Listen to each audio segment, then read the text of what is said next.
Chat GPT कहता है जी 12वीं पास भी कैड में जा सकता है। मैं कहता हूं कि नहीं जा सकता। एआई का क्या रोल आने वाला है, बड़ा हॉट टॉपिक है। एआई सब कोई भाई एआई हमारी जॉब खा जाएगा, ग्राफिक डिजाइनर्स की जॉब खा गया है। भाई ग्राफिक डिजाइनर्स की जॉब नहीं खाई है, बताता हूं, उसके बारे में भी बात करूंगा। कैसे लोगों की जॉब जाती है एआई से और कैसे लोगों की नहीं जाने वाली। आप कहते हो जी हमें तो 12,000 दी है। ट्रस्ट मी, तुम्हें वो 12,000 इसलिए दिए हैं ताकि तुम्हारा खर्चा पानी चल जाए। तुम्हें कुछ नहीं आता, क्योंकि अगर तुम्हें कुछ आता होता तो मिनिमम स्टार्टिंग सैलरी कैड की 18 से 20,000 बनती है। आता तो यहाँ आ जाओ, मैं तुम्हें 500 कंपनियों के नाम गिनवाऊंगा सिर्फ पुणे में, 2,000 के गिनवाऊंगा फरीदाबाद में, और इंटरव्यूज तो हम डेली डाल रहे हैं, आपको पता है कि क्या डाल रहे हैं। आज की वीडियो है कैड के बारे में। मैंने सीएनसी वीएमसी के करियर के बारे में वीडियो बनाई थी, बहुत व्यूज आए। मैकेनिकल इंजीनियरिंग पे बनाई थी। अब सब लोगों ने कहा सर कैड के बारे में बताओ। इसमें मैं इतनी ज़्यादा इन्फॉर्मेशन देने वाला हूँ, ये 40-50 मिनट तक भी खींच सकती है। एक्सपीरियंस से दे रहा हूँ, सब कुछ मैंने लिखा हुआ है, पूरे नोट्स बनाए हैं। और ये चैट जीपीटी वाले भाई गूगल वाले नोट नहीं है, क्योंकि चैट जीपीटी कहता है जी 12वीं पास भी कैड में जा सकता है। मैं कहता हूँ कि नहीं जा सकता, क्योंकि मेरे पास 12वीं पास वाले आते हैं, मुझे पता है कि उनकी जॉब लगवाना ऑलमोस्ट इम्पॉसिबल है। जिसका एक्सपीरियंस नहीं है और 12वीं पास नहीं, 12वीं पास है वो सिंपल, उसकी जॉब नहीं लग सकती कैड में। अगर आपको कोई ट्रेनिंग सेंटर कह रहा है तो वो झूठ कह रहा है, नहीं लग सकती। It is almost next to impossible, ठीक है। और अगर मैं ही कह रहा हूँ कि भाई 12वीं पास की नहीं लग सकती, तो मैं कोर्स बेचने की कोशिश नहीं कर रहा हूँ, बिकॉज मेरे को सही एडवाइस देनी है। हमारी सही एडवाइस और हमारे प्लेसमेंट सपोर्ट की वजह से ही बच्चे यहाँ पर आते हैं। हम उस चीज़ को, वो हमारा कोर है आरवीएम कैड का, ठीक है, उसको हम उसके अगेंस्ट नहीं जा सकते। एडमिशन करने के लिए हम बोल दीजिए हम 12वीं पास की लगवा देंगे कैड में, हमें पता है कि नहीं लग सकती, तो बाद में वही बच्चे हमारे बारे में नेगेटिव बोलेंगे। गलत एडवाइस क्यों दें किसी को, ठीक है। तो बहुत सारी चीज़ों की बात करेंगे, डोमेन की बात करेंगे। लोग कहते हैं सर हमें प्लास्टिक डोमेन में काम करना है, टूल एंड डाई में काम करना है, और डोमेन्स की भी पूरी लिस्ट होती है। शीट मेटल है, tool and die, HVAC, piping. Piping के बहुत लोग मुझे कहते हैं सर पाइपिंग के लिए जाना है, एरोस्पेस हो गया। तो डोमेन्स हैं बहुत सारे, बहुत सारी कन्फ्यूजन है कि कौन से डोमेन में जाएं, नौकरी कैसे लगेगी, हमारी सैलरी हमारी क्या लगेगी, अगर हम प्रोडक्शन में हैं तो डिज़ाइन में जाने के लिए हम क्या करें। हमने डिप्लोमा कर रखा है मैकेनिकल में, एरोस्पेस में, ऑटोमोबाइल में, हमने ऑटोमोबाइल की इंजीनियरिंग कर रखी है, हम कैसे उसमें डिज़ाइन में जाएं। तो सारी तरीके की बातें इसके अंदर होगी। जॉब्स कहाँ लगती है, सैलरी क्या होती है, एआई का क्या रोल आने वाला है, बड़ा हॉट टॉपिक है। एआई सब कोई भाई एआई हमारी जॉब खा जाएगा, ग्राफिक डिज़ाइनर्स की जॉब खा गया है। भाई ग्राफिक डिज़ाइनर्स की जॉब नहीं खाई है, बताता हूँ, उसके बारे में भी बात करूँगा कि कैसे लोगों की जॉब जाती है एआई से और कैसे लोगों की नहीं जाने वाली। सारी चीज़ों की हम बात करेंगे। पहले बात करते हैं भाई कैड है क्या। देखो मेरे पास ये पार्ट है, ठीक है, एक डाई है, बड़ी सिंपल सी है, किसी स्टूडेंट ने बनाई थी। ये डाई पहले डिज़ाइन हुई होगी ना, सीएनसी वीएमसी मशीन को बोलोगे कि भाई इसके अंदर ऐसा कट लगा दे, उसको चाहिए कोड मशीन को। पर ये बनाना क्या है, ये कहाँ डेवलप होगा, ये हमारे लैपटॉप में डेवलप होगा। जिस घर में हम बैठे हैं यहाँ पे इसका जो भी बिल्डिंग बनती है, बिल्डिंग का भी एक डिज़ाइन होता है, उसकी ड्राइंगें बनती है, उसका लेआउट बनता है। तो कोई भी कंस्ट्रक्शन प्रोजेक्ट है, पहले उसका 3D में हम पूरा खड़ा कर देते कि भाई ये हमारी बिल्डिंग है, इसमें ये वाला पार्किंग एरिया है। सारा काम कंप्यूटर पे होता है, पेंसिल हाथ। पहले क्या होता था, पहले के ज़माने में कि लोग स्केचिंग करते थे, इंजीनियर्स जो थे रात रात को तक बैठ के ड्राइंग्स बनाते थे, और 3D तो बन ही नहीं पाता था। अब क्या है कि ये सारा काम जो है कंप्यूटर्स में होने लग गया है। इसको कहते हैं कैड। कैड की फुल फॉर्म है कंप्यूटर एडेड डिज़ाइन। बिल्कुल बेसिक से ये वीडियो बना रहा हूँ और इसमें चैप्टर्स होंगे। तुम्हें लग रहा है कि मेरे को कैड की डेफिनेशन पता है, तो आप सीधा चैप्टर पे चले जाओ, डोमेन पे, सैलरी पे, क्योंकि मैं तो ये वीडियो सबके लिए कवर करना चाहता हूँ जो भी कैड में घुसना चाहता है। कोई पेरेंट है जिसको अपने बच्चे को सजेस्ट करना है, कोई सीनियर है जिसको समझना है, कोई कैड में काम कर रहा है, कैसे मुझे ग्रोथ चाहिए, क्या मेरी आगे सैलरी हो सकती है, कैसे मैं नौकरी बदलूँ। जो ऑटो कैड पे इतने लड़के बैठे हैं कि भाई जो सालों से ऑटो कैड की ड्राइंग कर रहे हैं, तुम्हारी जॉब शायद एआई से चली भी जाएँ। तो ये सारी बातें डेप्थ में क्लैरिटी के साथ I am gonna give you. और मेरा एक्सपीरियंस, मैं खुद बिट्स पिलानी से इंजीनियर हूँ, मैंने मैकेनिकल इंजीनियरिंग करी है, एमएससी मैथ्स भी करी है। ऑटो कैड जब मैं 5वीं कक्षा में था तब से, क्योंकि आरवीएम कैड तो तब से था, मैंने तब से सीख लिया था। तो मुझे एक्सपीरियंस है कि मैं, और लोगों की नौकरी लगवाना डेली का मेरा काम ही यही है। तो सारी चीज़ों की डिस्कशन आज हम करेंगे। सबसे पहले बात करते हैं कि प्रोडक्शन क्वालिटी मैकेनिकल के डिफरेंट डिफरेंट डिपार्टमेंट्स होते हैं, या सिविल के अंदर साइट सुपरविजन जो कर रहा है उसका कैड से डिफरेंस क्या है। अब कैड से डिफरेंस क्या है मैं ये बताता हूँ। जैसे एक छोटा सा एग्जांपल देता हूँ, CNC VMC लाइन है, मैंने उसकी वीडियो बनाई थी, बहुत वायरल गई है। वो लोग जो होते हैं जो मशीन चलाते हैं, जैसे एक डाई है, मशीन चलाते हैं, मशीन पे प्रोग्राम डालते हैं और वो प्रोग्राम कट के निकलता है। डिफरेंस क्या है कि CNC VMC लाइन में 8वीं फेल अंगूठा छाप लड़का भी नौकरी कर सकता है, कोई दिक्कत नहीं है, 1% भी दिक्कत नहीं है। कैड के अंदर ऐसा नहीं है। एक हाई लेवल, हाई क्या, सबसे हाईएस्ट लेवल मैकेनिकल में अगर तुम कैड लाइन में चले गए तो उससे ऊपर कुछ नहीं है, वो IT फील्ड के इक्विवेलेंट है, क्योंकि IT इंफॉर्मेशन टेक्नोलॉजी में सॉफ्टवेयर यूज हो रहा है। कैड में भी वही चीज़ है, जहां कंप्यूटर आप यूज करके कुछ ना कुछ कर रहे हो किसी भी डिपार्टमेंट में, वो हाईएस्ट लेवल ऑफ स्किल है, वो सबसे बेस्ट जॉब है, सबसे ज़्यादा उसमें ग्रोथ है। तो कैड ऐसा नहीं है कि भाई कोई भी चला जाएगा, 12वीं फेल है पर हाँ हाथ चलाना आता है उसको, मशीनों में चल जाता है कि ठीक है यार इसको बेसिक काम दे दिया, जॉब लगा रहा है, निकाल रहा है, बटन दबा रहा है। सिविल में साइट सुपरवाइजर है, ठीक है, कितना बोरी सीमेंट आया, RMC का क्या ग्रेड है, टेस्टिंग कर लेगा, खड़ा रहेगा साइट पे। ये काम कैड में नहीं होता। कैड के लिए एक मिनिमम क्वालिफिकेशन चाहिए, मिनिमम स्किल सेट चाहिए। और मैं ये भी नहीं कह रहा तुम लोगों को कि 12वीं पास है तो कभी ज़िंदगी में पॉसिबल ही नहीं है, तुम वीडियो बंद कर दो, ऐसा नहीं है। 12वीं पास को भी कैड में डाला जा सकता है, बात करेंगे कैसे डिटेल में। तो एंट्री का डिफरेंस रहता है, एंट्री ऐसा नहीं है कि किसी की भी हो जाती है कैड के अंदर। सैलरी का डिफरेंस रहता है, वर्क कंडीशन का डिफरेंस रहता है, लोकेशन का डिफरेंस रहता है। देखो लोकेशन का मैं बताता हूँ, एक कंपनी है फरीदाबाद की कंपनी है, बहुत बड़ी कंपनी है, गूगल करना, फ्लोवेल के नाम से। फ्लोवेल का प्लांट है पलवल में, उसके डिज़ाइनर बैठते हैं बदरपुर पे, एक ज़बरदस्त कॉर्पोरेट टावर है वाटिका टावर के अंदर, नीचे स्टारबक्स है, कैफ़े है, उसके इंजीनियर वहाँ बैठते हैं। AC ऐसा चल रहा होता है कि जैकेट पहन के बैठना होता है। और जो प्रोडक्शन वाले हैं वो बैठते हैं पलवल के प्लांट में, जहाँ आवाज़ धूल मिट्टी है, प्रोडक्शन वाले लोग वहाँ बैठते हैं। ये फ़र्क है कैड में कि भाई IT फील्ड है, अच्छे से एक ऑफिस में जहाँ AC चल रहा है, कंप्यूटर लैपटॉप पे काम करना है, सूट टाई पहननी है, आपके हाथ पैर काले नहीं होंगे, दैट इज़ डिज़ाइन रोल। और जो आपका प्रोडक्शन है वो प्रोडक्शन है, उसमें तो देखो ईंट पत्थर वाला काम रहने ही वाला है। अब ये मैंने टॉप लेवल कंपनी का एग्जांपल दिया है, ऐसा नहीं है। जो छोटी कंपनीज होती है उसके अंदर एक ही कंपनी में एक डिज़ाइन का डिपार्टमेंट होता है जहाँ पे कंप्यूटर्स रखे होते हैं, डिज़ाइनर भी वही काम करते हैं, प्रोडक्शन भी वही काम करते हैं। बट कहने का ये मतलब है कि हायर लेवल पे वर्क कंडीशन जो है आपको अल्टीमेटली लैपटॉप कंप्यूटर पे काम करना है। अब मैं बहुत बेसिक लेवल की बातें कर रहा हूँ, अभी ये इंट्रोडक्शन है, अब मैं घुसूंगा एक्चुअल डेप्थ में। एलिजिबिलिटी क्या होती है, ठीक है, बड़ा टॉपिक है, इम्पॉर्टेंट टॉपिक है, ध्यान से समझिए।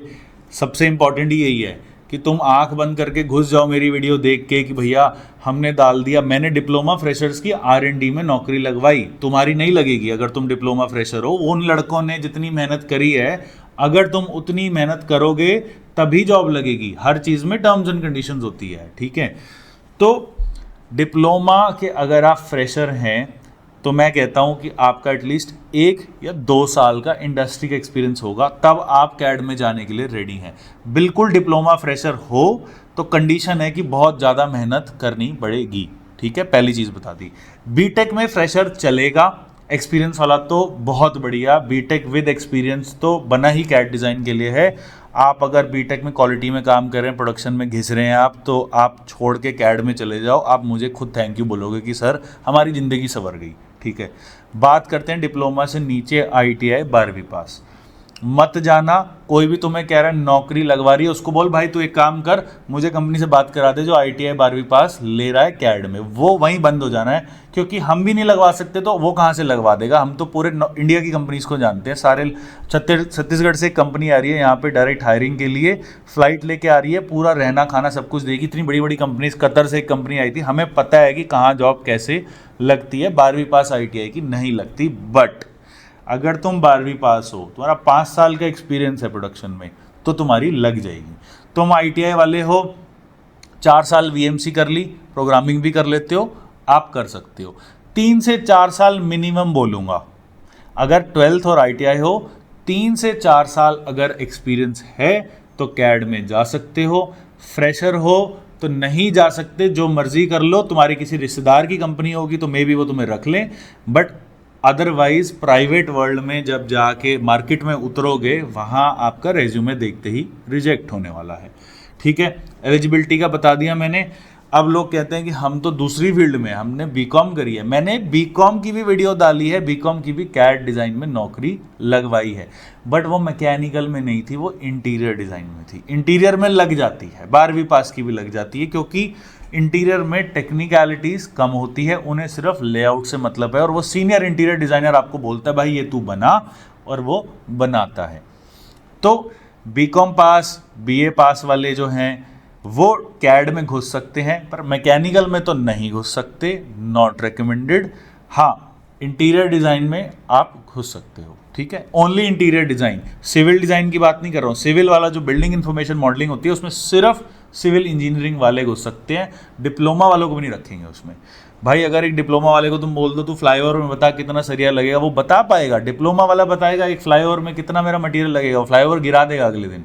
तो उसके लिए हाई लेवल स्किल चाहिए, थ्योरेटिकल नॉलेज चाहिए।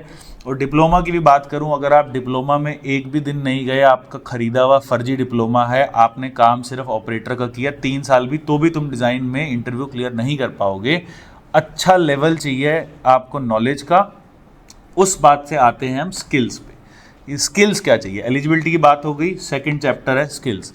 स्किल्स के लिए देखिए GD&T हो गया, मैथमेटिक्स हो गया बेसिक, मैन्युफैक्चरिंग नॉलेज हो गई, डिज़ाइन की नॉलेज हो गई, डिज़ाइन थिंकिंग जिसे कहते हैं, ये है मैकेनिकल वालों के लिए रिक्वायरमेंट्स। सिविल वालों के लिए भी भाई ड्राइंग पढ़ना, सेक्शंस क्या होते हैं, एलिवेशंस क्या होते हैं, थ्योरी जो होती है सिविल की, वो सारी चीज़ें आपको पता होनी चाहिए। आपको सीनियर इंजीनियर बोलता है इसमें रेबार डिफाइन कर, REBAR, रेबार, और तुम सिविल इंजीनियर, तुम गए नहीं कभी कॉलेज में, तुमने सिर्फ मस्तियाँ करी है, तो तुम वहाँ गोल हो जाओगे और आप वहाँ पे रिजेक्ट हो जाओगे। तो आपकी जो कोर ब्रांच है, चाहे वो डिप्लोमा है चाहे वो बीटेक है, उसमें भाई एटलीस्ट 60-70% के लायक तो तुम होने चाहिए। बिल्कुल गोल हो आप, पेपर सिर्फ आपने चिट बना के पास करें, तो वहाँ आप कैड में लगने को फिर भी लग जाएगी, बट अच्छी जॉब नहीं लगने वाली। आपको डोमेन की नॉलेज होनी चाहिए, ड्राइंग पढ़ना आपको आना चाहिए, आपको मैन्युफैक्चरिंग की नॉलेज होनी चाहिए। सिविल वालों के लिए बिल्डिंग जिस तरीके से बनती है, कंस्ट्रक्शन की नॉलेज होनी चाहिए, और इंटीरियर डिज़ाइन वालों के लिए को मटेरियल्स की नॉलेज होनी चाहिए। ये सब नॉलेज होना बहुत ज़्यादा ज़रूरी है, ठीक है। और जो आपने काम किया है, जैसे डिप्लोमा वाले फ्रेशर की तो बहुत मुश्किल है नौकरी लगना, लग जाती है बट मुश्किल है। तो आपने जो भी काम किया उसके बारे में तो पता होना सबसे ज़रूरी है, चाहे आप मैकेनिकल में हो या बीटेक कर रखी है आपने सिविल में कुछ भी कर रखा है, वॉट एवर इट इज़, आपका वर्क एक्सपीरियंस है। और अगर आप अपने काम के बारे में नहीं बता पा रहे तो रिजेक्ट हो, आप इंटरव्यू नहीं क्लियर होगा।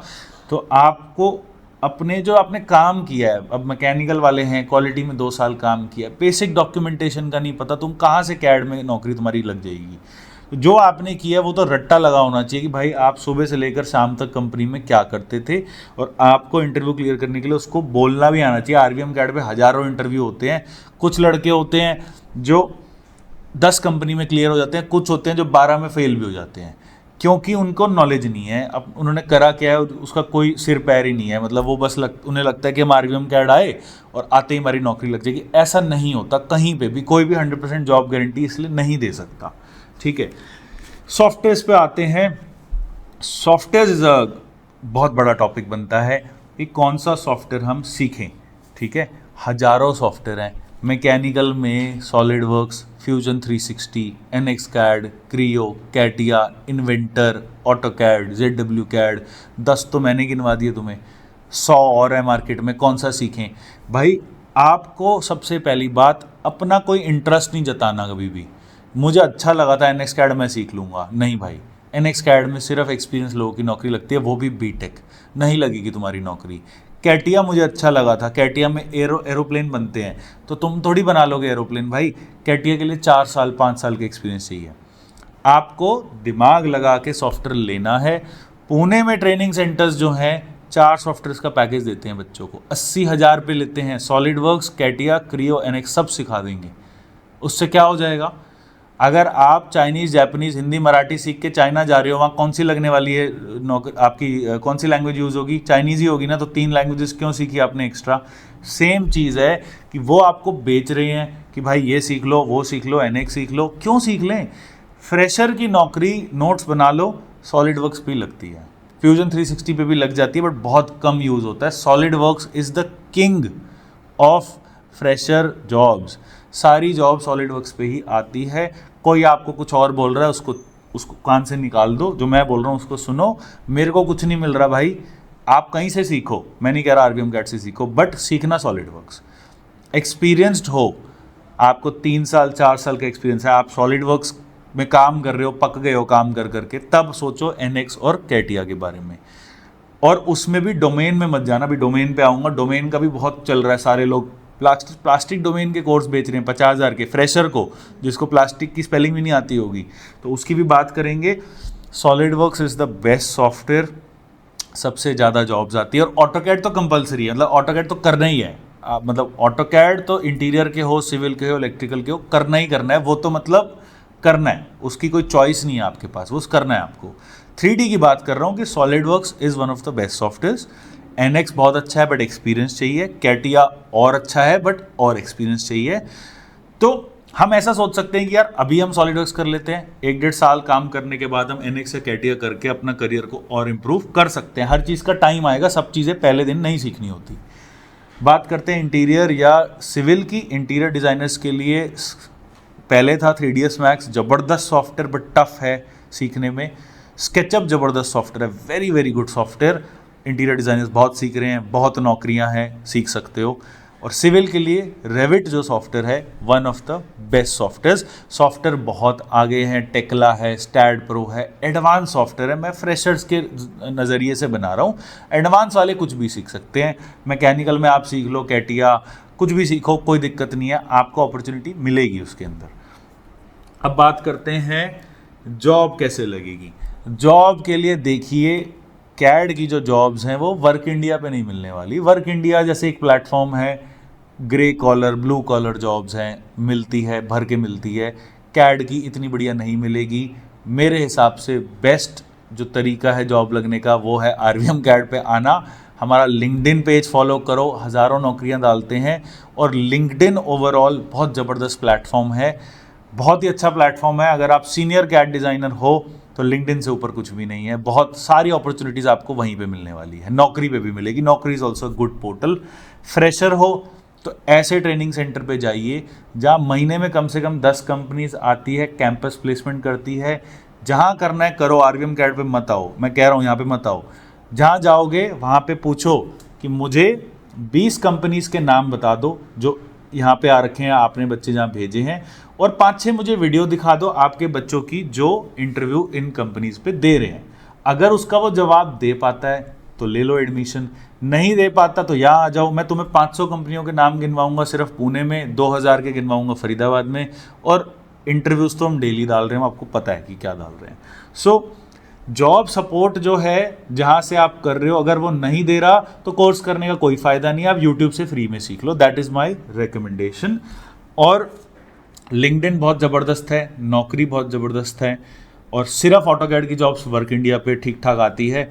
आपको रेज्यूमे बनाना आना चाहिए। मैंने बहुत वीडियोस डाली है, आरवीएम कैड रेज्यूमे लिखो, आपको समझ आ जाएगा कैसे रेज्यूमे बनाना है। एंड बहुत बड़ी टिप दे रहा हूँ, इस पूरे वीडियो की सबसे इंपॉर्टेंट बात अब बोलने वाला हूँ कि पोर्टफोलियो भी बनाओ। कोई नहीं बनाता पोर्टफोलियो, आपका पोर्टफोलियो होगा। पोर्टफोलियो का मतलब होता है आपने जो डिज़ाइंस बनाए हैं उनकी ड्राइंग्स, 50-60 ड्राइंग्स, इतना मोटा फोल्डर लेके जाओ और बैठो कंपनी के सामने, फिर मुझे बताना कैसे नहीं होता प्लेसमेंट। होगी 100% अगर आपकी टेक्निकल नॉलेज, डिज़ाइन की नॉलेज, जो टूल्स एंड सॉफ्टवेयर जो चलाते हैं, प्लस आपका पोर्टफोलियो सॉलिड है, तो जॉब आपकी 100% लग जाएगी। ठीक है, सैलरीज की बात करते हैं अब, वेरी इंपॉर्टेंट टॉपिक। देखिए, सैलरी का एक जनरल रूल बता रहा हूँ, ज़िंदगी में हर जगह काम आएगा। कंपनी आपको कुछ भी सैलरी देने के लिए रेडी बैठी है। मान के चलिए कोई बहुत ही बड़ा बेवकूफ़ बिजनेसमैन होगा जो जिस बंदे में कैपेबिलिटी है उसको पैसे नहीं देगा। मेरे पास कोई ऐसा बंदा आता है जो मेरी सेल्स को 4 गुना कर दे, उसको मैं 4 लाख रुपए देने के लिए रेडी हूँ, बट ऐसा बंदा ही तो नहीं मिलता ना। यही कहानी है। सेम कहानी है सॉफ्टवेयर की। आप कहते हो जी हमें तो 12,000 दी है, ट्रस्ट मी तुम्हें वो 12,000 इसलिए दिए हैं ताकि तुम्हारा खर्चा पानी चल जाए, तुम्हें कुछ नहीं आता। क्योंकि अगर तुम्हें कुछ आता होता तो मिनिमम स्टार्टिंग सैलरी कैड की 18 से 20,000 बनती है, कहीं मर्जी कर लो आप। आज के टाइम पे 20,000 रुपये इज अ मिनिमम सैलरी। उससे कम अगर सैलरी है तो आपको नहीं आता, कंपनी आपको सिखाने के लिए पैसे दे रही है ताकि आप टिक के काम कर लो। तो फ्रेशर हो, कैड में हो, 16-17 हज़ार बेयर मिनिमम, डिप्लोमा हो तो 16-17 और बीटेक हो तो 18-20 मिलने ही मिलने हैं। और ये ट्रेनिंग पीरियड की सैलरी है वो बढ़ जाती है टाइम के साथ। एक्सपीरियंस की बात करूं, कोई लिमिट नहीं है कैड में। आपको लग रहा है कि मैं झूठ बोल रहा हूं तो मैं आपको 5 लाख पर मंथ वाले कमाने वाले कैड डिजाइनर से भी मिलवाऊंगा, बट उनका वो 45-50 साल के लोग हैं जिन्होंने प्रोजेक्ट करे हैं बड़े बड़े, उन्होंने डिज़ाइन एग्जीक्यूशन करी है, वेंडर डेवलपमेंट करी है, डिज़ाइन की पूरी टीम को संभाला है, उनको बहुत भयंकर नॉलेज है। तो स्काई इज़ द लिमिट। और आप कहते हो जी कि आईटी में तो सैलरी स्टार्टिंग सैलरी लाख रुपए की है। भाई आईटी के अंदर एक फेज़ आता है, मैं हर वीडियो में बोलता हूँ, आईटी में 20 से 30 साल की उम्र में जितना कमा सकते हो कमा लो, उसके बाद नए बच्चे आके आपकी जगह ले लेंगे। कैड में उल्टा है, मैकेनिकल लाइन सिविल लाइन में उल्टा है, जितना एक्सपीरियंस उतनी ज़्यादा सैलरी, उतनी ज़्यादा जॉब सिक्योरिटी। 5 साल के एक्सपीरियंस वाले डिज़ाइनर को कोई भी नहीं निकालता, आपको तो उल्टा कंपनीज डरती है कि ये कब भागेगा, किसी और कंपनी में इसको बेटर ऑफर मिल जाएगा। तो स्टेबिलिटी बहुत ज़्यादा है, सैलरी अच्छी खासी बढ़ेगी।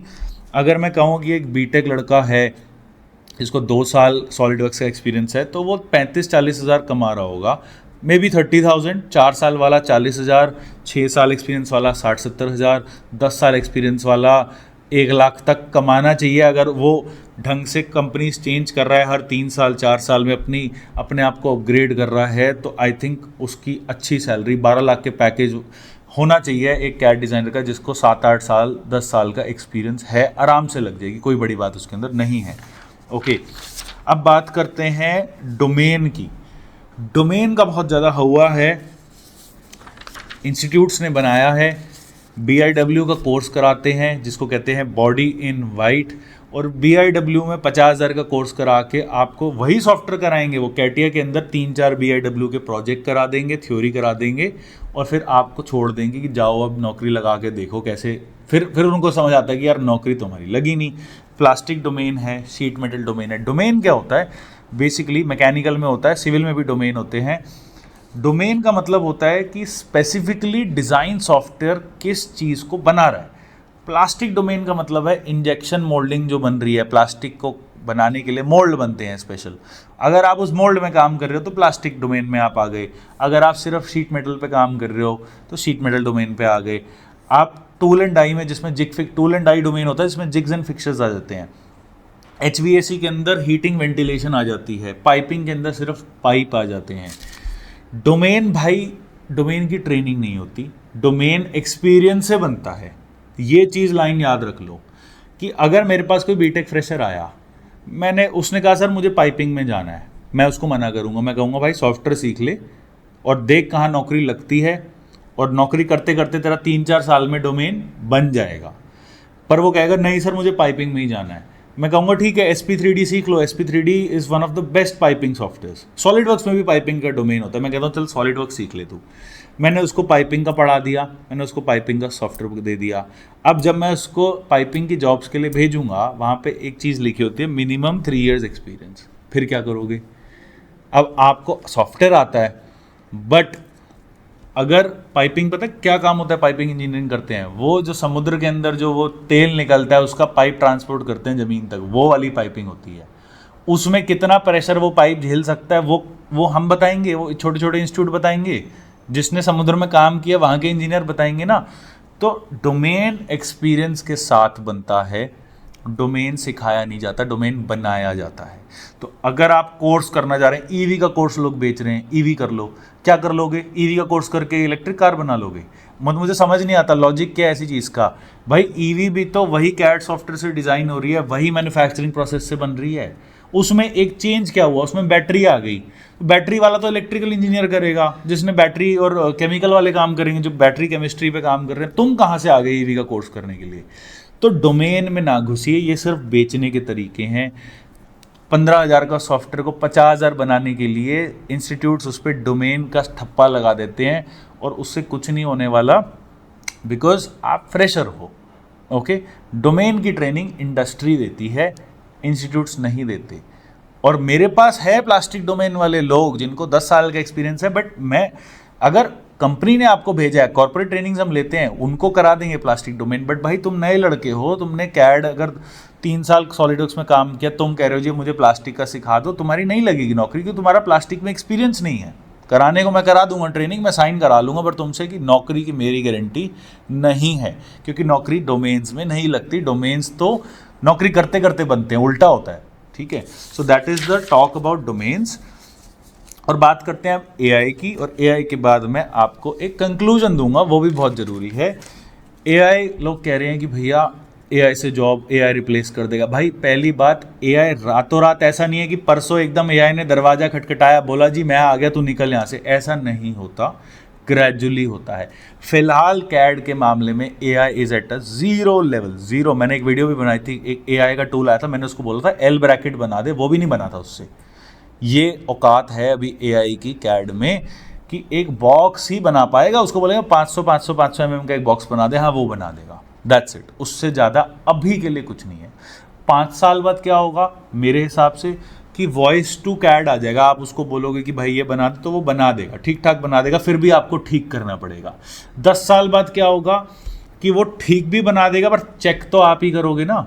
अब आप गाड़ी की शेप बना रहे हो तो वो एआई बना देगा, पूरी गाड़ी अपने आप खड़ी कर देगा, ऐसा तो नहीं होगा ना। इंजीनियर तो बैठा होगा जो बताएगा गाड़ी में मुझे पैरामीटर्स क्या चाहिए, मुझे ड्रैग कोफिशिएंट क्या चाहिए, मुझे क्या चाहिए।